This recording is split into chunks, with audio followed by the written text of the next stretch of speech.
Pagi teman-teman, gimana nih semua kabarnya? Sebelum kita mulai ibadah, saya mengajak untuk kita sama-sama siapkan hati kita mau siapkan pikiran kita, biar kita fokuskan hati dan pikiran kita hanya kepada Tuhan teman-teman.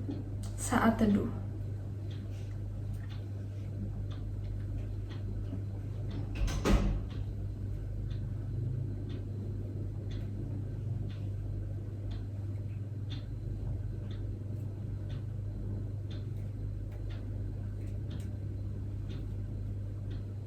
Tuhan, inilah kami Tuhan, anak-anak-Mu Tuhan, datang ke hadirat Engkau.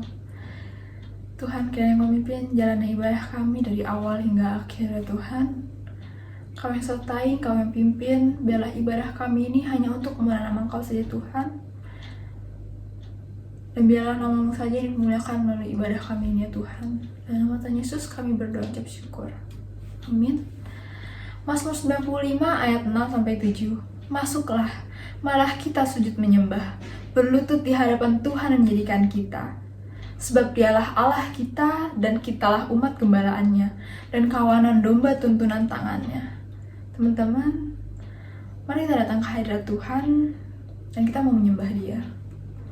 Saya mengajak teman-teman untuk kita kembali melihat hari-hari yang Tuhan izinkan terjadi di dalam kehidupan kita, teman-teman. Bagaimana Tuhan begitu indahnya membentuk hidup kita. Begitu indahnya Tuhan menata satu persatu bagian dari hidup kita. Dan di situ kita mulai belajar untuk percaya dan taat kepada Tuhan. Saya mengajak kembali teman-teman untuk kita bawa setiap ketakutan kita. Kita bawa setiap permasalahan kita. Kita bawa setiap yang membuat hati kita cemas, teman-teman, ke dalam tangan Tuhan. Mari kita angkat pujian, ku nyanyi haleluya.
aku takut, sebab kau sertaku.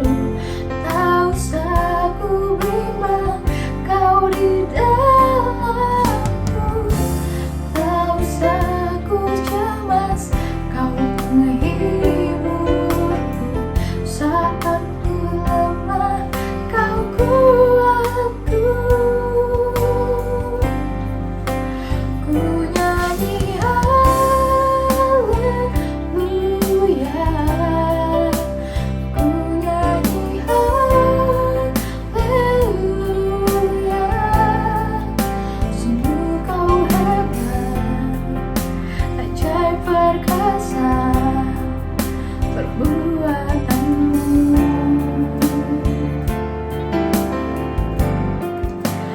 Ku nyanyi haleluya, ku nyanyi haleluya.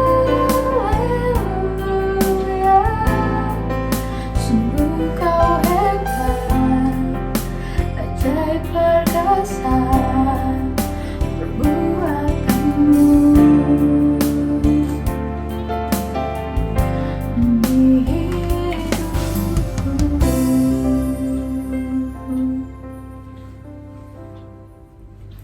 Saya ajak teman-teman untuk kita kembali menundukkan kepala kita.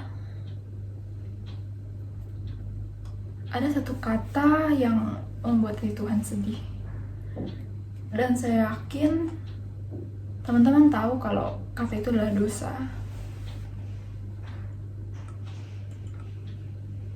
Tapi seringkali kita membuat dosa itu menjadi hal yang wajar, dan kita lupa kalau itu adalah dosa.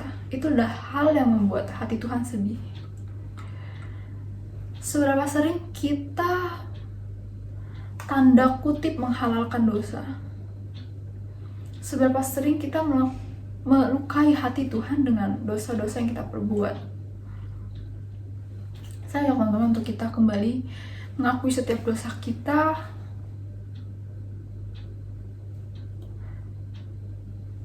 Kita mau akui setiap dosa yang telah kita perbuat. Teman-teman, tangan Tuhan selalu terbuka untuk kita. Seperti seorang ayah yang menunggu anaknya pulang, tangannya selalu terbuka untuk kita. Mari kita akui dosa kita.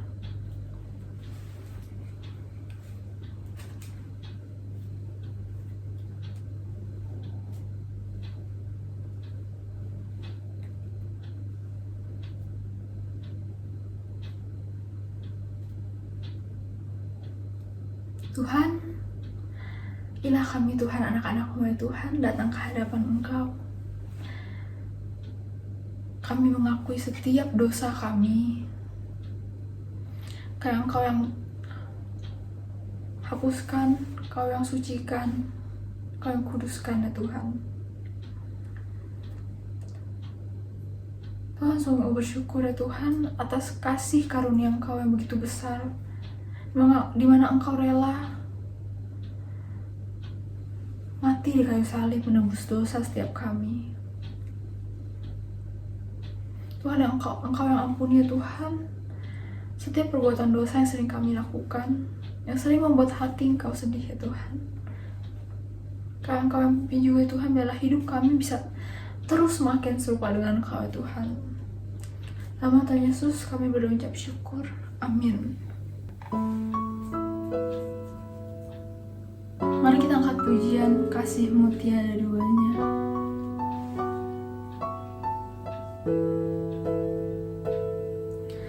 Belum pernah ada kasih di dunia sanggup menerima diriku apa adanya selain kasih-Mu, Yesus.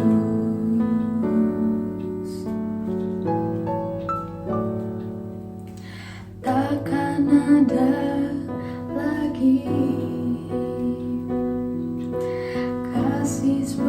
ini sanggup mengubahkan hidupku menjadi baru selain kasih-Mu, Yesus.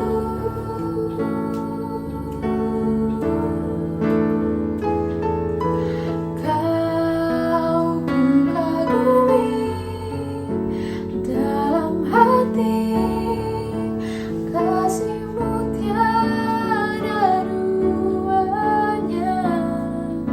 Sampai kini ku akui, kasih-Mu tiada duanya. Kau ku kagumi dalam hati, kasih-Mu tiada duanya. Sampai kini ku akui, kasih-Mu tiada duanya. Belum pernah ada kasih di dunia, belum pernah ada kasih di dunia sanggup menerima diriku apa adanya selain kasih-Mu, Yesus.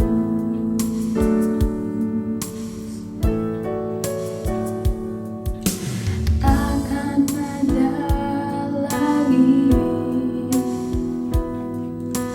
kasih seperti ini, sanggup mengubahkan hidupku menjadi baru selain kasih-Mu, Yesus. Kau ku kagumi, ku kagumi dalam hati, kasih-Mu tiada duanya. Sampai kini ku akui, kasih-Mu tiada duanya.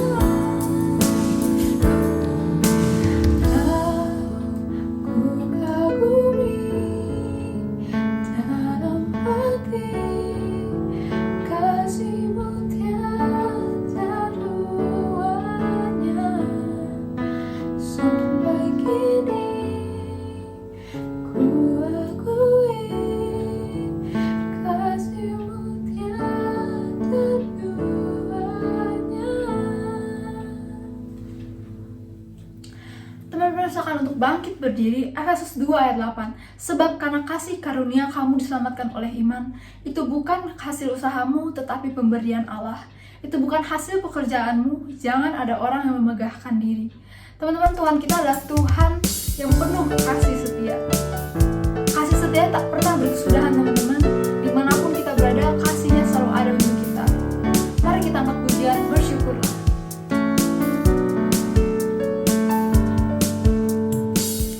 Haleluya, ku memuji-Mu Tuhan, yang kasih-Mu tak berkesudahan. Biar bernafas memuji Sang Raja, di atas gunung dan di bawah samudra. Tanganku ku angkat padamu,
duduk kembali.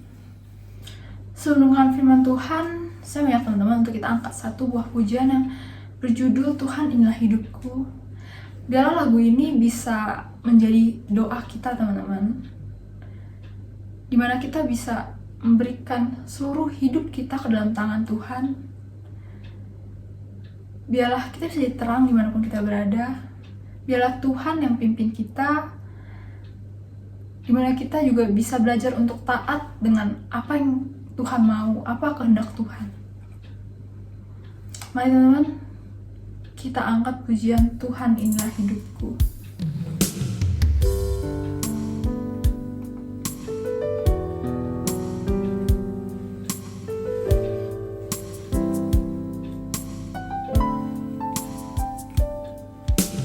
Tuhan inilah hidupku,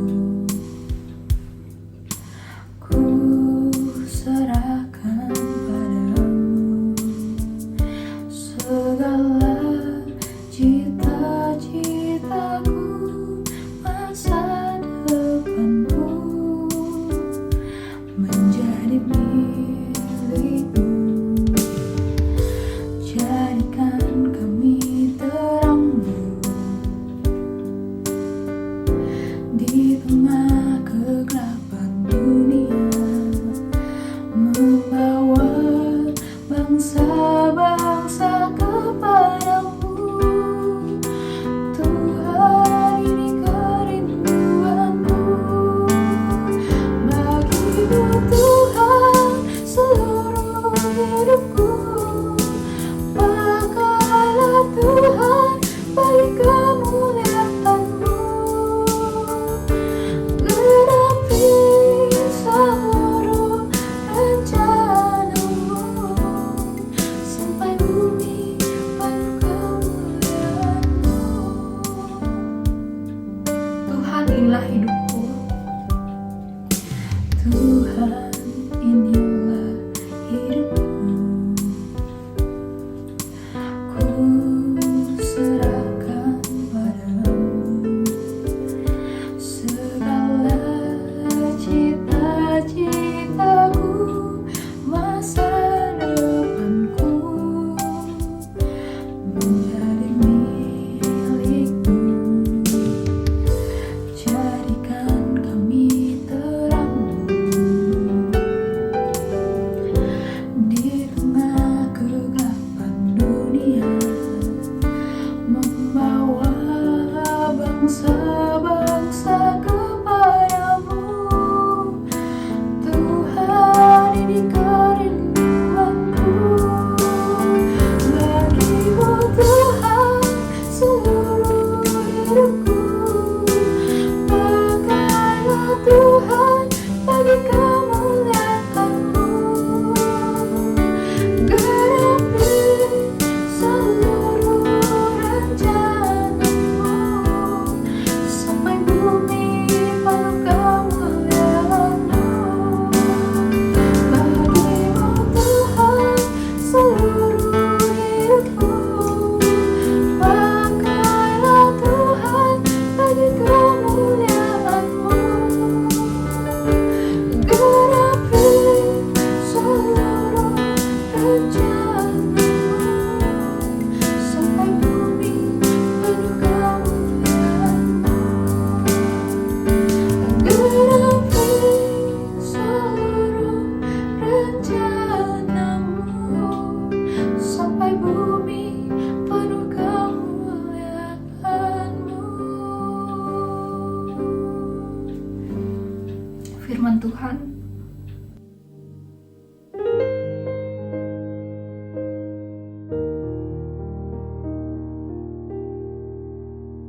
Shalom guys, perkenalkan nama saya adalah Penginjil Hendra Yohanes.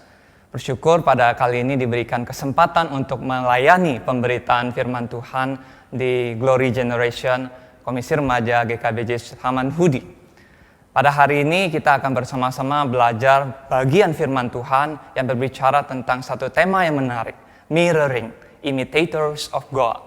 Tapi sebelum kita bersama-sama merenungkan firman Tuhan, mari kita datang, kita berdoa memohon pertolongan Tuhan. Mari kita berdoa. Bapa Surgawi, Bapa yang baik, Engkau yang mengenal setiap kami Tuhan, di dalam segala kondisi hati kami, pikiran kami, perasaan kami. Tidak ada yang tersembunyi di hadapan-Mu Tuhan. Tuhan, pada hari ini, biarlah Tuhan yang berbicara kepada kami, pakai hamba-Mu untuk menyampaikan firman-Mu Tuhan, dan tolong setiap kami ketika kami mendengarkan firman-Mu Tuhan, Roh Kudus yang berkarya, bekerja, sehingga kami boleh dibuat mengerti akan firman-Mu dan dimampukan untuk menjadi pelaku firman-Mu. Terima kasih Bapa yang baik, bagi kami yang sedang lemah iman, kuatkan kembali oleh kuasa firman-Mu. Bagi kami yang kehilangan pengharapan, arahkan hati kami untuk berharap hanya pada Engkau Yesus Kristus Tuhan. Bagi kami yang sedang suam-suam kuku, yang sedang mengalami kejenuhan dan kebosanan, Tuhan yang memberikan penghiburan, damai sejahtera, dan sukacita yang sejati. Kami menyambut firman-Mu Tuhan, hanya demi nama Tuhan Yesus Juru Selamat kami yang hidup. Amin. Ya, shalom guys, bersyukur ya pada kesempatan ini saya akan memberitakan firman Tuhan dengan satu tema mirroring, imitators of God. Saya akan memulai teman-teman dengan sebuah gambar ya. Teman-teman bisa lihat ada gambar di slide, ada 2 buah gambar. Kalau teman-teman perhatikan, gambar apakah ini? Gambar apa ini? Gambar yang pertama di atas adalah gambar seekor ular. Tetapi kalau diperhatikan gambar yang di bawahnya, gambar apakah itu? Kalau dilihat sekilas mungkin, ya ular juga kali ya. Tapi ternyata tidak. Yang gambar di bawah itu adalah gambar seekor ulat. Masa iya? Iya.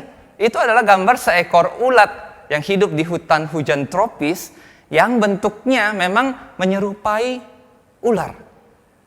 Padahal dia hanyalah seekor ulat. Nah, ada juga gambar seperti ini. Gambar apa ini? Bisa tebak? Ini adalah gambar, kalau kita melihat gambar ini sekilas adalah seperti burung hantu, bukan?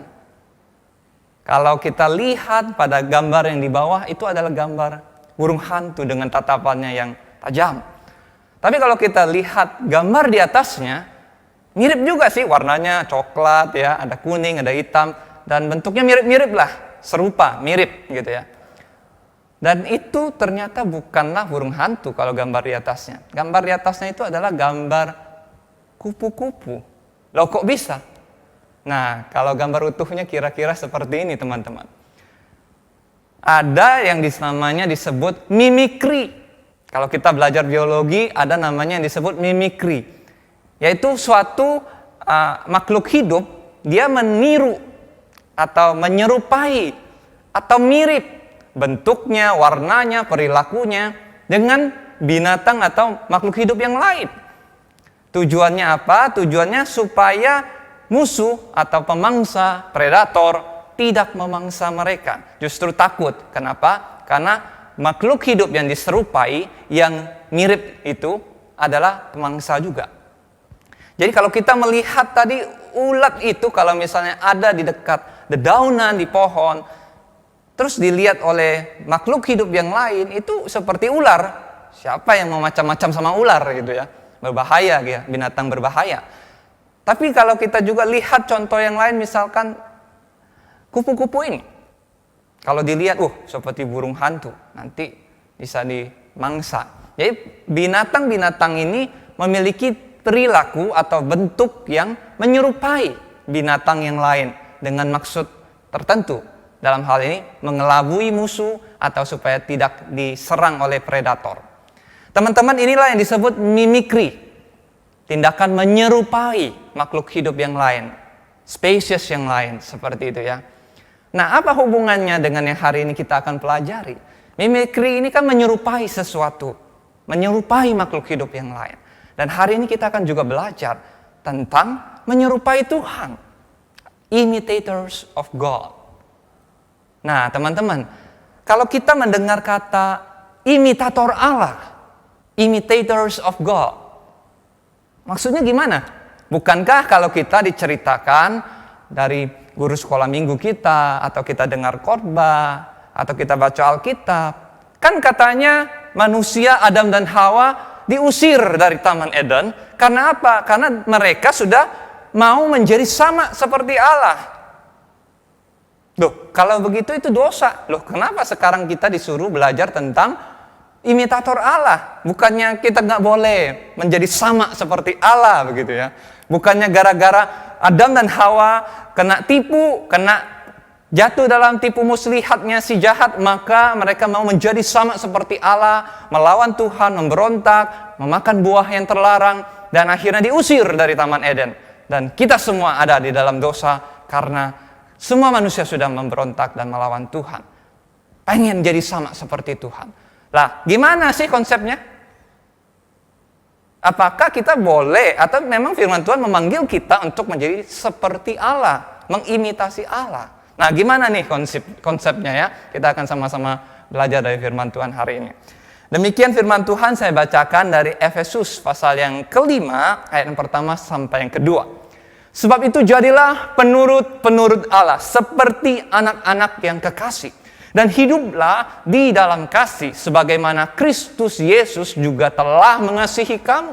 Dan telah menyerahkan dirinya untuk kita sebagai persembahan dan korban yang harum bagi Allah. Demikian firman Tuhan. Ini adalah bagian surat Efesus pasal yang kelima ayat yang pertama sampai kedua. Surat Efesus adalah surat yang dituliskan oleh Rasul Paulus kepada jemaat di Efesus. Nah, teman-teman, saya memberikan satu outline ya, satu garis besar dari surat Efesus ini. Surat Efesus ini kalau kita bagi menjadi 3 bagian besar, pasal yang pertama itu berbicara tentang rencana Allah bagi kemuliaan Kristus sebagai kepala atas segala sesuatu. Tuhan Allah mengutus Yesus Kristus ke dalam dunia dan Yesus akan menjadi kepala atas segala sesuatu. Ya, dia bukan hanya menjadi juru selamat, tapi dia adalah raja atas segala sesuatu.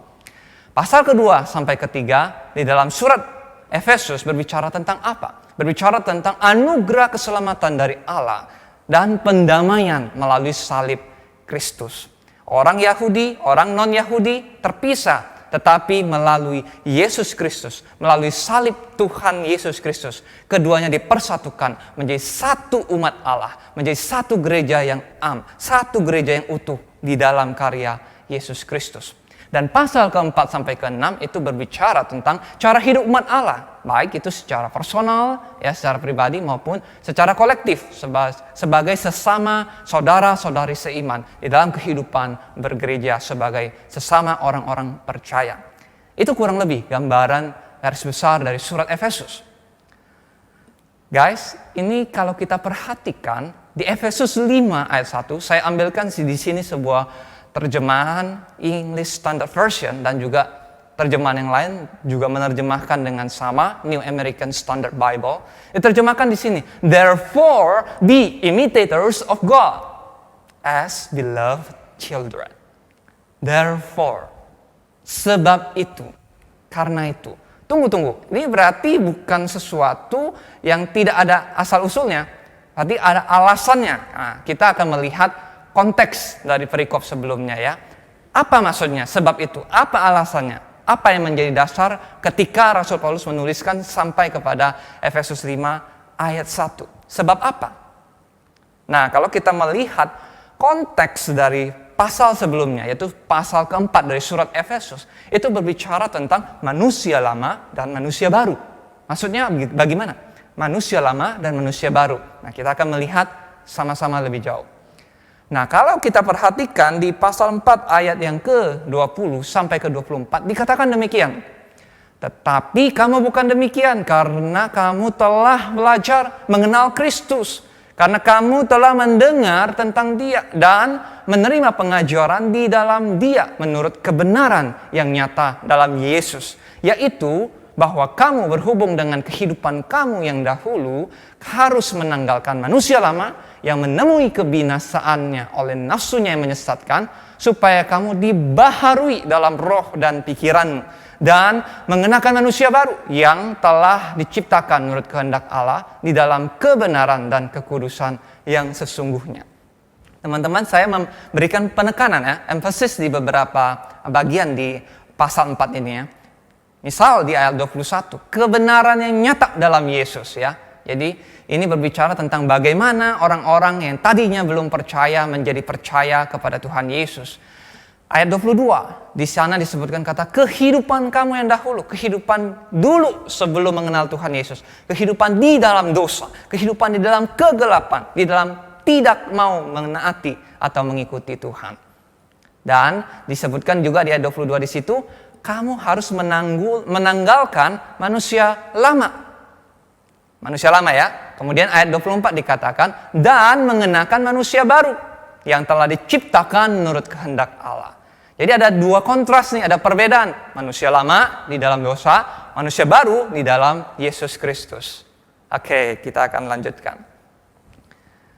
Jadi kita bisa melihat di sini di pasal keempat, Rasul Paulus sebelumnya sedang menyinggung tentang dua kondisi, dua identitas.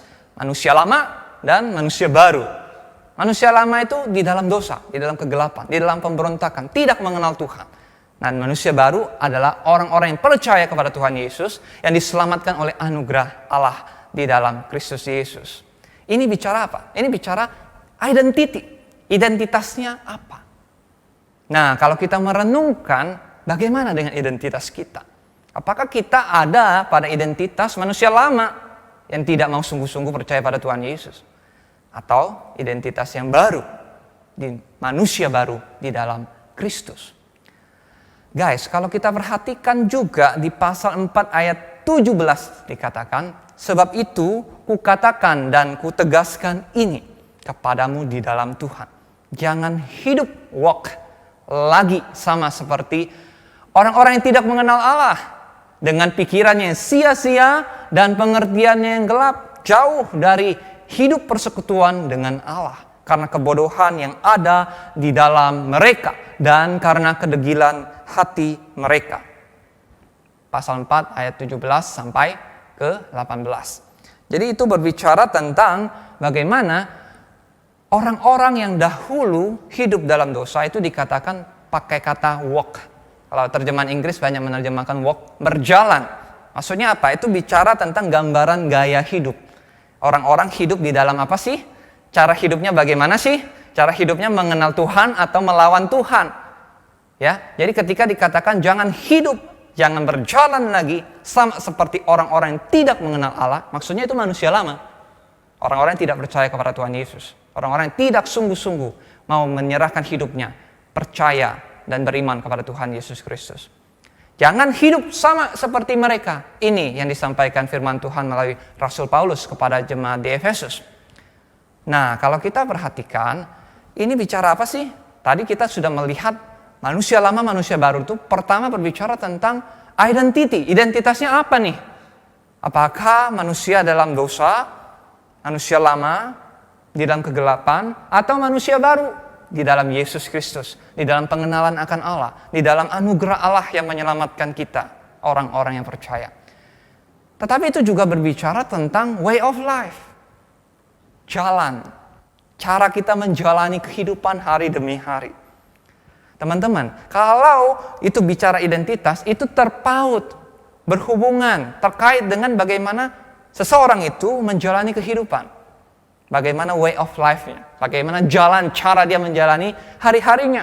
Apakah berperilaku, bertingkah laku, menunjukkan behavior yang seperti manusia lama di dalam dosa, mengikuti hawa nafsu dosa. Atau seperti Yesus, mengikuti kehendak Allah, mengikuti firman Allah, mengikuti Yesus Tuhan. Nah, saya menampilkan di sana ada juga gambar dua jejak kaki. Jejak kaki yang pertama lebih besar, orang dewasa. Jejak kaki yang lebih kecil, anak kecil. Ketika kita berbicara tentang berjalan, coba kita ingat dulu waktu masih kecil. Ingat waktu masih kecil, pertama belajar berjalan itu bagaimana sih? Nah, kita nostalgia sedikit nih teman-teman. Kalau kita dulu waktu masih kecil, nggak mungkin langsung jebret, langsung bisa jalan. Wah, lari-lari sana sini. Kagak ya. Tapi kita juga belajar namanya berdiri, ya. Nggak langsung tuh berlari, harus ada merangkak, ya, kemudian berjalan. Jadi kita melewati proses untuk akhirnya sampai hari ini kita bisa berjalan dan berlari. Ada proses yang dijalani dan itu kita jalani bersama orang tua kita. Ya, orang tua kita yang mengajar kita berjalan, menolong kita kalau kita pertama-tama berdiri goyang, aduh, goyang nih, goyang nih. Jatuh, terus diangkat lagi. Teman-teman, kita diajar oleh orang tua kita untuk bisa berdiri dengan baik, bisa berjalan, ya, sampai akhirnya kita bisa lari. Nah, untuk itu kita menjalani proses, dan itu kita jalani bersama orang tua yang mengajar dan mendidik kita. Nah, pada bagian ayat pertama dari pasal 5 dikatakan, therefore be imitators of God as beloved children. Wah, kata-katanya singkat, tapi maknanya dalam. Mari kita lihat ya. Kita sudah melihat therefore-nya. Sebab itu, apa alasannya? Paulus sedang berbicara tentang manusia lama, manusia baru pada pasal sebelumnya. Lalu sekarang dia masuk nih ke pasal kelima. Dikatakan, jadilah penurut-penurut Allah. Be imitators of God. Maksudnya gimana itu? Nah, ketika dikatakan imitators of God dalam bahasa aslinya, bahasa Yunaninya, imitators di sana menggunakan kata mimetai atau dalam bentuk tunggalnya mimetes. Nah, menariknya apa ketika Koko mempelajari bagian firman Tuhan ini? Mimetai ini berhubungan dengan satu kata yang hari ini kita kenal sebagai kata mimik atau mimikri. Nah, di awal tadi kita bicara tentang bagaimana binatang itu bisa meniru, bisa menyerupai, bisa menjadi mirip dengan makhluk hidup yang lain. Dan itu disebut mimikri. Nah, di dalam asal katanya itu berasal dari bahasa Yunaninya itu dari kata ini berhubungan dengan kata meniru, menyerupai. Ya. Jadi kalau dikatakan di sana be imitators of God, itu berbicara tentang apa sih? Nah, kata ini berarti menyerupai, meniru. Nah, di dalam terjemahan Alkitab Bahasa Indonesia, LAITB menerjemahkan penurut-penurut Allah. Artinya orang-orang yang menuruti Allah. Tetapi di dalam terjemahan yang lebih harfiah, lebih literal, itu berbicara tentang keserupaan, mirip, meniru. Ya. Nah, beberapa terjemahan misalnya contoh NIV menerjemahkan followers, ya, pengikut. Ya. Ada juga yang bisa kita pahami sebagai yang menyerupai. Jadi ketika bicara imitators of God, menjadi peniru-peniru Allah, menjadi imitator Allah, itu berbicara apa sih? Nah, di awal tadi saya buka dengan pertanyaan juga, bukankah di dalam Kejadian pasal yang ketiga, Alkitab menceritakan bagaimana manusia jatuh dalam dosa. Kenapa? Karena pengen sama seperti Allah, tertipu dengan bujuk rayu, tipu muslihat dari si jahat. Lalu Adam dan Hawa mau menjadi sama seperti Allah. Gimana sih konsepnya? Maksudnya kita menjadi imitator Allah, boleh atau kagak? Kalau kata Kejadian pasal 3, kita jatuh dalam dosa. Kita berdosa dengan mau jadi sama seperti Allah. Nah, sekarang dikatakan Rasul Paulus, be imitators of God. Maksudnya apa? Nah, kita akan melihat lebih dalam lagi ya. Imitator Allah, imitators of God yang dimaksudkan oleh Rasul Paulus pada bagian Efesus ini maksudnya adalah menjadi orang-orang yang mengikuti firman Allah dan menyerupai atau meneladani Kristus.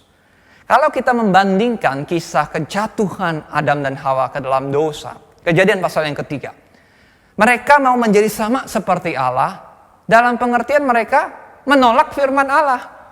Mereka malah mempercayai firmannya iblis.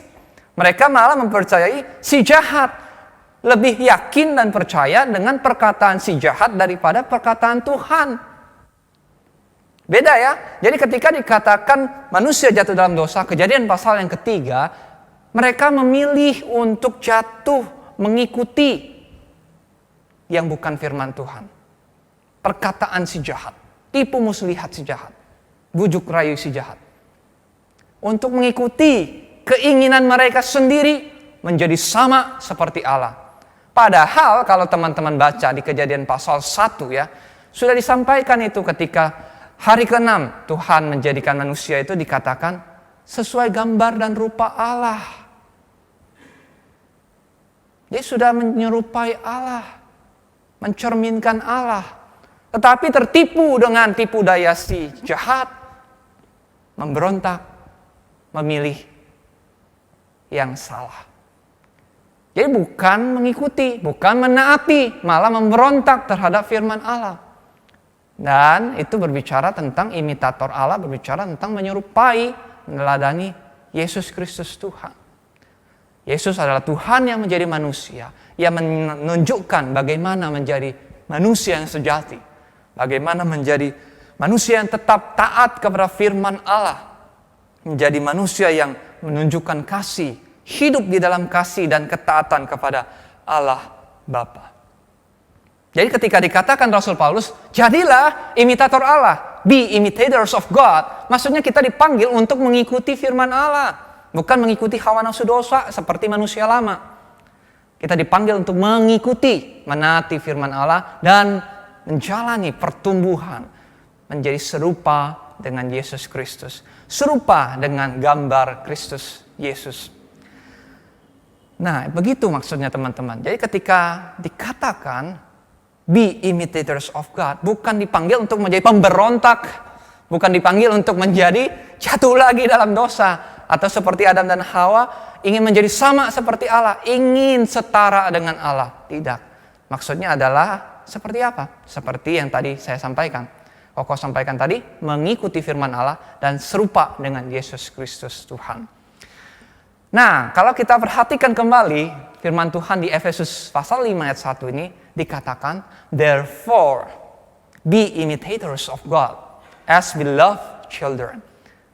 Ada jejak kaki, satu jejak kaki yang besar, satu jejak kaki yang kecil.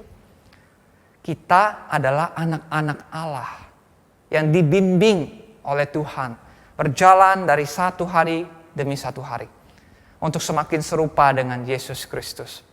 Teman-teman, identitas kita bukan lagi orang-orang yang diikat, dibelenggu dalam dosa. Ketika kita percaya kepada Yesus Kristus sebagai Tuhan dan Juru Selamat kita secara sungguh-sungguh, identitas kita sudah berubah.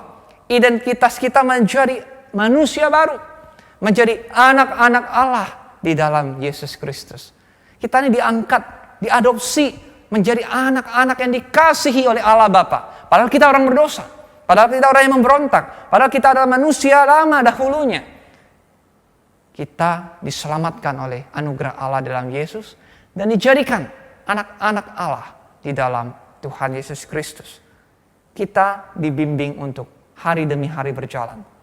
Mengikuti jejak langkah Tuhan. Mengikuti Yesus. Guys, kalau kita lanjutkan di ayat yang kedua, Rasul Paulus menuliskan begini ya.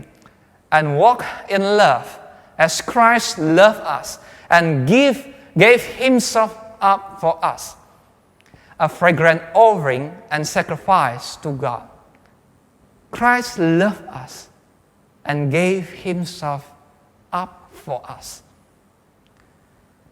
Kita dipanggil untuk berjalan, hidup di dalam kasih.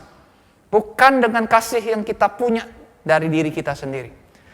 Tetapi sebagaimana Kristus sudah mengasihi engkau dan saya. Yesus mengasihi engkau dan saya, bahkan menyerahkan dirinya, mengorbankan dirinya untuk engkau dan saya. Menjadi suatu persembahan yang harum di hadapan Allah. Menjadi korban yang menebus segala salah dosa kita. Menjadi alasan Allah mengampuni kita dari segala kejahatan dan pelanggaran kita. Kesalahan dosa kita ditanggung Yesus. Yesus menjadi domba Allah yang disembelih di atas kayu salib Golgota. Untuk menggantikan engkau dan saya yang harusnya dihukum. Tetapi Yesus gantikan. Yesus berkorban karena ia mengasihi engkau dan saya. Engkau dan saya diampuni Allah melalui pengorbanan Tuhan Yesus Kristus. Dan karena itu, kita dipanggil untuk hidup, berjalan di dalam kasih. Guys, kalau kita melihat Efesus 5 ayat pertama sampai kedua ini. Pada bagian yang sebelah kiri, saya tuliskan di sana penurut Allah. Terjemahan Alkitab Indonesia ya, terjemahan baru. Imitators of God. Dan kemudian di ayat 1 itu dikatakan sebagaimana kita adalah anak-anak yang kekasih. Beloved children. Tetapi di sisi yang lain, saya juga berbicara tentang Di sana hidup dalam kasih. Sebelah kiri itu menggambarkan tentang identitas kita. Identitas kita yang ditebus, yang diubahkan, yang diselamatkan oleh Tuhan Yesus Kristus. Dan di sebelah kanan itu, sisi sebelah kanan berbicara tentang panggilan kita, cara hidup kita untuk hidup di dalam kasih. Tetapi kedua hal ini, baik identitas maupun way of life, identitas jati diri kita dan cara kita hidup, cara kita menjalani kehidupan kita, itu dua-duanya ini bertumpu pada satu titik. Berpusat, bertumpu, didasarkan pada satu titik. Yaitu apa? Yesus Kristus. Guys, kekristenan bukan sekedar berbicara tentang moralitas belaka. Injil bukan bicara supaya engkau hanya menjadi orang yang lebih baik dari sebelumnya. Injil berbicara kepada kebutuhan terdalam kita. Karena kita tidak seorang pun luput dari dosa. Engkau dan saya tidak bisa menyelamatkan diri sendiri. Engkau dan saya harusnya binasa karena dosa. Dan kita tidak sanggup untuk mengerjakan semua kebaikan, kebenaran, standar kesempurnaan firman Tuhan. Engkau dan saya butuh yang namanya Yesus Juru Selamat. Identitas kita, cara hidup kita, keduanya itu bertumpu pada Yesus Kristus Tuhan. Kasih Yesus yang berkorban untuk menebus manusia berdosa. Seperti dikatakan di pasal 5 ayat 2. Dan kalau teman-teman memperhatikan di Efesus 2 ayat 8 sampai 10. Di sana dikatakan, sebab karena kasih karunia kamu diselamatkan oleh iman, itu bukan hasil usahamu tetapi pemberian Allah. Itu bukan hasil pekerjaanmu. Jangan ada orang yang memegahkan diri. Karena kita ini buatan Allah, diciptakan dalam Kristus Yesus untuk melakukan pekerjaan baik yang dipersiapkan Allah sebelumnya. Ia mau supaya kita hidup di dalamnya. Keselamatan, anugerah hidup yang kekal, itu adalah pemberian Allah. Kita tidak bisa mengupayakannya. Kita tidak bisa mencapai itu, diberikan, dikaruniakan. Anugerah pengampunan dosa, hidup yang kekal. Dikaruniakan Allah Bapa kepada engkau dan saya yang percaya kepada Tuhan Yesus Kristus. Tidak ada jalan lain, tidak ada dasar yang lain, tidak ada tumpuan yang lain dari seluruh identitas kita yang baru maupun cara hidup kita sebagai orang Kristen selain di dalam pribadi Yesus Kristus. Kasih Yesus yang mengorbankan dirinya, sacrificial love, kasih yang mengorbankan nyawanya di atas kayu salib. Supaya engkau dan saya beroleh keselamatan, beroleh hidup yang kekal, beroleh kembali relasi yang terputus karena dosa, memiliki kembali identitas yang sejati sebagai anak-anak Allah, memiliki Tuhan dalam hidup kita. Inilah Injil, inilah kabar baik. Engkau dan saya berdosa dan pantas dihukum, tetapi Allah beranugerah di dalam karya salib Yesus Kristus kepada kita. Guys, kita tiba pada pertanyaan bagaimana caranya menjadi peniru-peniru Allah atau penurut-penurut Allah, imitators of God. Gimana sih caranya kok? Nah, menjadi imitator Allah bukan seperti mimikri yang dilakukan oleh makhluk hidup yang tadi saya contohkan di bagian awal ya. Bukan seperti mimikri yang bertujuan menyelamatkan diri. No. Menjadi imitator Allah bukan juga membangun moralitas atau mengumpulkan amal saleh demi menyelamatkan diri kita dari hukuman yang kekal. Bukan. Menjadi imitator Allah bukan didasarkan pada seberapa baik kita, seberapa taat kita. Enggak. Tetapi menjadi imitator Allah didasarkan pada karya salib Yesus Tuhan. Pada karya anugerah Allah di dalam Tuhan Yesus Kristus yang sudah mengorbankan dirinya di kayu salib Golgota, menyelamatkan engkau dan saya dari upah dosa dan menciptakan kita menjadi manusia baru. Menciptakan kita sebagai manusia baru, ciptaan baru di dalam Kristus Yesus. Kita bukan lagi milik dosa. Kita bukan lagi orang-orang yang berada dalam penghukuman yang kekal. Tetapi ketika kita percaya kepada Yesus sebagai Tuhan dan Juru Selamat kita, identitas kita dijadikan sebagai manusia baru, anak-anak Allah, orang-orang yang diampuni dan dikasihi oleh Bapa kita di sorga. Seorang tokoh yang bernama Martin Luther King Jr., dia adalah seorang hamba Tuhan, dan dia dikenal dalam sejarah sebagai seorang yang menentang praktik diskriminasi terhadap orang-orang kulit hitam di Amerika. Martin Luther King ini mempelopori, dia memimpin satu kegerakan untuk menentang praktik diskriminasi yang rasis kepada orang-orang kulit hitam. Dan dia dalam salah satu karyanya dia menuliskan seperti ini. Christianity affirms that at the heart of reality is a heart, a loving Father who works through history for the salvation of his children. Man cannot save himself, for man is not measure of all things, and humanity is not God. Bound by the chains of his own sin and finiteness, man needs a Savior. Martin Luther King Jr. ini berkata bahwa kekristenan menegaskan pada inti dari realitas kenyataan. Inti dari segala sesuatu adalah hati. Hati dari Allah Bapa yang penuh kasih. Hati Bapa yang mengasihi. Yang bekerja melalui sejarah umat manusia untuk mendatangkan keselamatan bagi anak-anak Allah.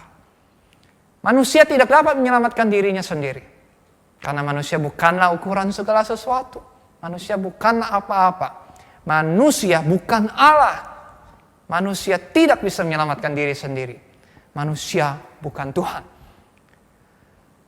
Dan manusia yang berdosa itu terikat oleh rantai belenggu dosanya dan keterbatasannya. Gak bisa membebaskan diri sendiri. Manusia membutuhkan seorang juru selamat. Dialah Yesus Kristus Tuhan. Bagaimana kita bisa menjadi penurut-penurut Allah, padahal kita orang-orang yang memberontak, orang-orang yang berdosa.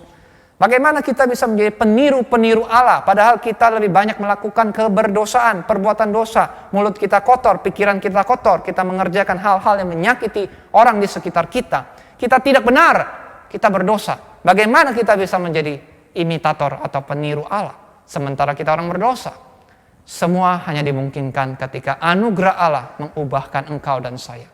Anugerah Allah itu menjumpai engkau dan saya ketika kita percaya pada Tuhan Yesus. Dan oleh karena itu, Paulus berkata di pasal 4, Rasul Paulus berkata di pasal 4 ayat 25 dikatakan, buanglah dusta dan berkatalah benar seorang kepada yang lain. Ayat 26, janganlah matahari terbenam sebelum padam amarahmu. Ayat 29, janganlah ada perkataan kotor keluar dari mulutmu, tetapi pakailah perkataan yang baik untuk membangun. Ayat 31, segala kepahitan, kegeraman, kemarahan, pertikaian, dan fitnah hendaklah dibuang. Ayat 32, hendaklah kamu ramah seorang terhadap yang lain, penuh kasih mesra, dan saling mengampuni, sebagaimana Allah di dalam Kristus telah mengampuni kamu. Teman-teman, kalau kita perhatikan ini suatu bagian yang indah ya, dan juga menegaskan apa yang harus kita perbuat. Sebagai orang-orang yang percaya kepada Yesus, sebagai manusia baru, kita dipanggil untuk mengerjakan hal-hal yang seperti ini. Buang dusta, buang perkataan bohong dari mulut kita, berkata benar. Jangan sibuk gosip dan menebar hoax. Jangan matahari terbenam sebelum padam amarahmu. Jangan kita menyimpan murka, amarah, kemarahan sedemikian lama. Jangan ada perkataan kotor yang keluar dari mulut kita. Jangan ada kepahitan, kegeraman, fitnah di dalam diri kita. Dan ayat 32 dikatakan, ramah seorang terhadap yang lain, penuh kasih dan saling mengampuni. Sebab apa? Sebab Tuhan Allah sudah mengampuni kita di dalam Kristus Yesus. Karena Allah mengampuni kita, kita dipanggil untuk mengampuni orang yang bersalah kepada kita. Jadi semua berbicara tentang cara hidup imitator Allah. Engkau dan saya tidak bisa berjalan sendiri. Engkau dan saya butuh berjalan bersama Tuhan. Kita tidak berjalan seorang diri, kita perlu Tuhan Yesus. Allah Roh Kudus membimbing kita hari demi hari untuk taat, untuk mengasihi Tuhan, untuk mengikuti apa yang Tuhan mau. Dan dikatakan, kalau kita bicara tentang imitator Allah, yang mencerminkan Allah, saya mau ringkaskan, saya mau summary seperti ini. Imitator Allah adalah orang-orang yang berdosa, yang telah diselamatkan oleh kasih Yesus yang berkorban mati di salib. Dan orang-orang yang berdosa ini diciptakan sebagai manusia yang baru. Sebagai manusia yang baru yang dipanggil untuk mengikuti firman Allah dan menyerupai Kristus, untuk mencerminkan Allah. Mirroring, be imitators of God. Menjadi penurut Allah, menjadi peniru-peniru Allah, menjadi imitator Allah, menjadi orang-orang yang mencerminkan Allah yang beranugerah kepada kita di dalam karya pengampunan oleh Tuhan Yesus Kristus. Engkau dan saya tidak berjalan sendiri. Bagi engkau dan saya yang percaya kepada Yesus, Tuhan memberikan kepada kita anugerah dan lebih dari cukup. Bahkan Allah kirimkan Roh Kudus-Nya untuk menguatkan kita tatkala kita lemah, untuk mengingatkan kita oleh kebenaran firman Tuhan ketika kita mulai menjauh. Tuhan memanggil kita untuk taat firman Allah, untuk serupa dengan Yesus. Kita berjalan selangkah demi selangkah bersama Tuhan, untuk kita mencerminkan Allah di dalam kehidupan kita. Allah yang beranugerah, yang mengasihi engkau dan saya di dalam Tuhan Yesus Kristus. Mari teman-teman, kita datang di hadapan Tuhan, kita berdoa. Bapa yang baik, kami mengucap syukur buat firman Tuhan yang sudah kami dengarkan. Kami bersyukur kami disadarkan, kami diingatkan mengenai identitas kami sebagai orang-orang yang bukan lagi milik dosa, bukan lagi milik dunia, bukan lagi menjadi manusia lama, tetapi kami menjadi manusia baru, menjadi ciptaan baru di dalam Kristus Yesus, menjadi anak-anak yang dikasihi oleh Allah Bapa.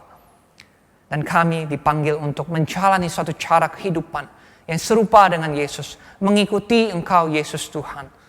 Kami tidak sanggup jalan sendiri Tuhan, kami perlu Engkau, pimpin kami, mampukan kami untuk hari demi hari semakin mencerminkan Engkau Allah yang hidup, mencerminkan Engkau Allah yang sudah beranugerah menyelamatkan kami, mencerminkan Engkau Allah yang kami sembah di dalam nama Tuhan Yesus Kristus.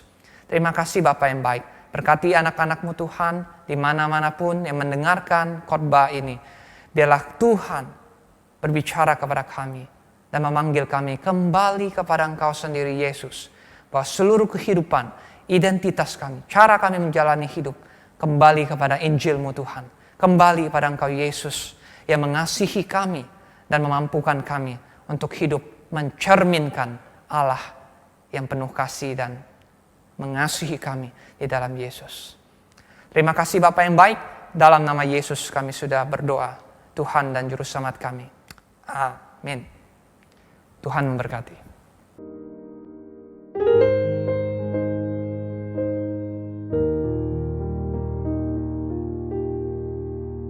Terima kasih GI Hendra Yohanes atas pemberitaan firman Tuhan. Kiranya Tuhan memimpin kesehatan, keluarga, dan juga pelayanan GI Hendra Yohanes. Teman-teman, pada saat ini mari kita memberikan persembahan kita. Persembahan bisa transfer melalui QR Code yang tertera dan juga rekening yang ada di bawah ini. Dan jangan lupa untuk tambahin kode 01. Buat teman-teman yang juga belum punya rekening, kalian bisa juga titipkan ke orang tua kalian. Teman-teman, mari kita berdoa. Tuhan, inilah kami Tuhan, hamba-hamba-Mu ya Tuhan, datang kembali menghadap Engkau ya Tuhan. Kami ingin bersyukur ya Tuhan untuk penyertaan-Mu ya Tuhan yang selalu ada, penyertaan-Mu yang selalu baru setiap hari ya Tuhan. Terima kasih ya Tuhan, terima kasih. Tuhan, kiranya persembahan ini ya Tuhan bisa untuk memperluas kerajaan-Mu ya Tuhan. Biar Engkau pimpin ya Tuhan, biarlah semua ini juga hanya untuk kemuliaan nama Engkau saja Tuhan. Dalam nama Yesus kami bersyukur. Amin. Gue juga mau ajak teman-teman untuk kita sama-sama datang ke DP yang ada di minggu 1 dan minggu 3. Dan juga kita di minggu keempat ada fellowship. Yuk kita sama-sama datang. Teman-teman silakan untuk bangkit berdiri. Saya ajak teman-teman untuk kita menaikkan satu buah pokok doa syafaat. Kita berdoa untuk para lembaga-lembaga tinggi negara yang memiliki andil dalam pengambilan keputusan yang besar di Indonesia ini. Karena kita tahu kalau di pandemi seperti ini banyak keputusan-keputusan yang bisa mempengaruhi kasus-kasus yang ada di Indonesia ini. Mari kita berdoa untuk setiap orang-orang yang memiliki keterlibatan dalam pengambilan keputusan ini. Biarlah Tuhan yang memberikan hikmat bijaksana untuk setiap mereka. Teman-teman, mari kita berdoa. Tuhan untuk pemimpin Tuhan, untuk setiap para petinggi negara Tuhan yang mungkin memberikan rapat setiap mereka itu adalah rapat juga. Kau berikan bijaksana setiap mereka dan hasil untuk engkau sendiri.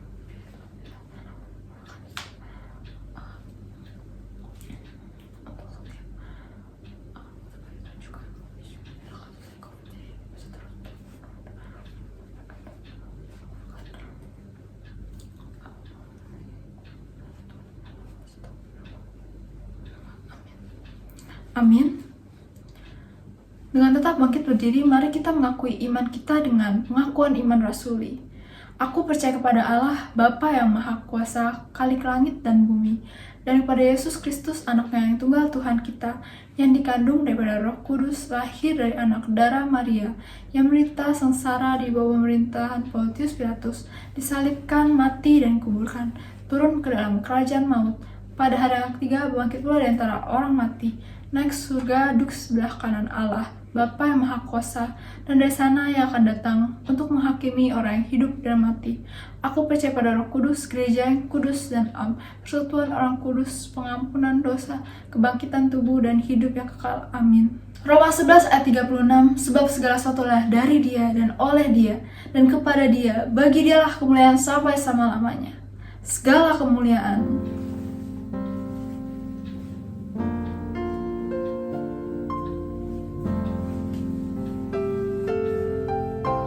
segala kemuliaan hanya bagi Tuhan,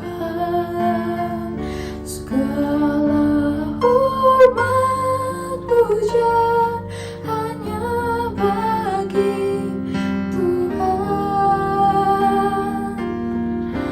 kuasa dan kemuliaan hanyalah bagi Tuhan, segala kemuliaan, keagungan, kejayaan hanya bagi Tuhan. Doksologi. Pujilah Bapa Putra, puji Allah Roh Kudus, ketiganya yang esa, pohon selamat, sumber berkat.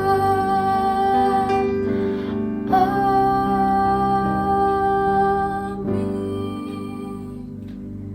Doa berkat. Ya, mari teman-teman kita akan mengakhiri kebaktian pada hari ini dengan memohon berkat yang dari Tuhan. Mari kita bersatu di dalam doa. Tuhan memberkati engkau dan melindungi engkau.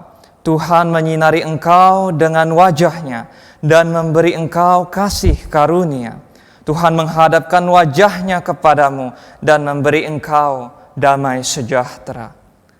Biarlah berkat dari Allah Bapa, Anak dan Roh Kudus menyertai engkau dan saya sampai pada kedatangan Kristus Yesus Tuhan kembali kedua kalinya.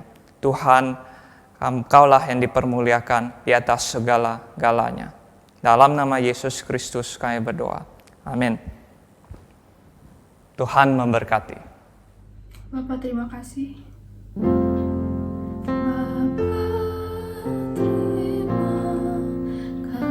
kasih.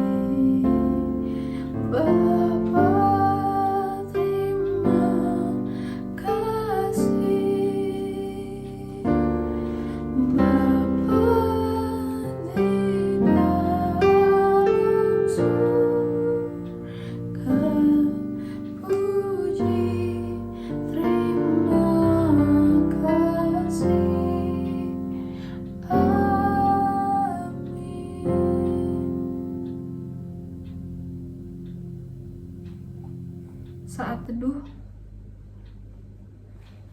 Ibadah selesai, selamat hari Minggu.